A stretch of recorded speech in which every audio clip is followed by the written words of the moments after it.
Hello.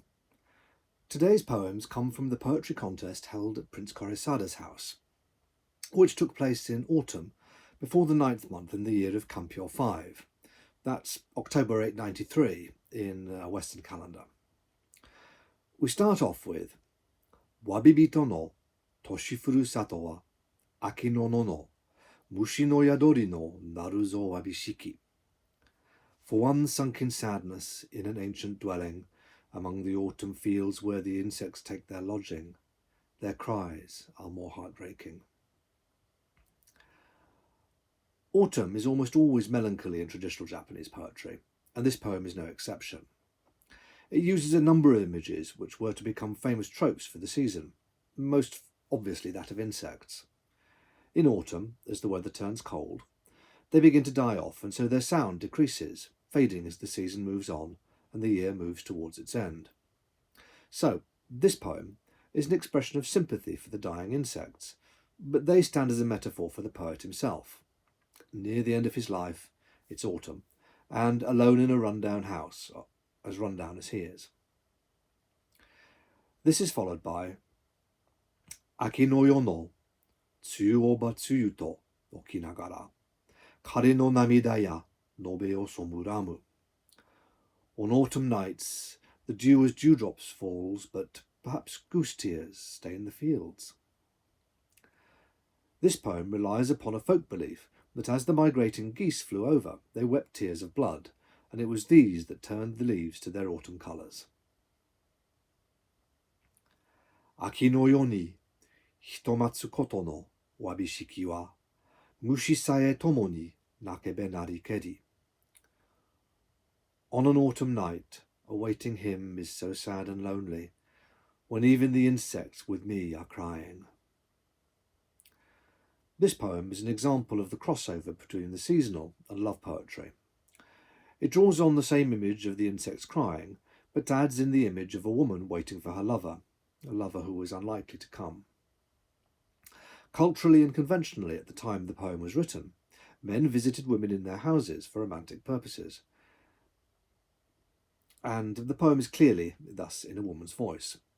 It relies for its effect on wordplay. The verb naku could mean both cry out and sing like a bird or an animal, but also weep like a person. Chirimaga o aki no momiji o miru koto ni sode ni shigure no furanu hi wa nashi. Confusedly scattering are the scarlet leaves of autumn. Seeing them upon my sleeves the drizzle never fails to fall each day. Oops. Another standard autumn image here. Scarlet leaves, in this case, most likely those of a maple. The beautiful autumn colours will soon be gone, and the desolation of winter will be here. And knowing this, the poet can only weep constantly. This is the drizzle falling on his sleeves.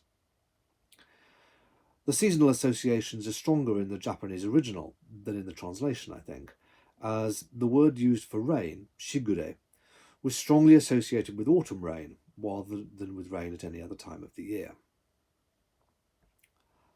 Asagiri ni kato madowashite naku kari no koe zo taesenu aki no yamabe wa. In the morning mists, having lost their way, crying, the geese call out ceaselessly from the autumn mountain meadows. Another standard seasonal reference in this poem to mists. These tend to roll down the mountains in the autumn in Japan, and were one of the key poetic markers of the season. Yamazato wa aki koso koto ni kanashikere, shika no naku ne ni me o samashitsutsu. In a mountain retreat, the autumn especially is lonely. The belling of the stags continually awakens me. Stags were the animals most strongly associated with autumn in Japanese poetry, so much so that it was difficult to use them in a poem on anything else. Here, the poet has withdrawn to a hut in the mountains, most likely for religious reasons, but his contemplation is disturbed by the stags. Conventionally, the animals called out for their mates, So there's an unspoken contrast between the stag's focus on worldly matters, on mating, which is drawing the poet away from his religious devotions. Yamazato wa aki koso mono wa kanashikere, nezame nezame ni shika wa nakitsutsu. A mountain retreat in autumn is much more sad, waking, ever waking, to the stag's constant cries. This poem, as I'm sure you can work out, is a different way of conveying the sentiment of the previous one.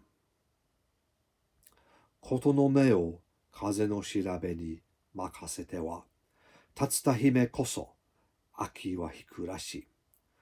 A zither's strains by the wind tuned up, Princess Tatsuta is plucking out the notes of autumn, it seems. This final poem refers to Tatsuta Hime, Princess Tatsuta, the patron deity of autumn. Here, she's using the wind, which was believed to bring the season with it, and playing it like a koto, a zither, with the different gusts, each reminding the poet of the different aspects of the season he can expect. That's it for this week. Have a good weekend.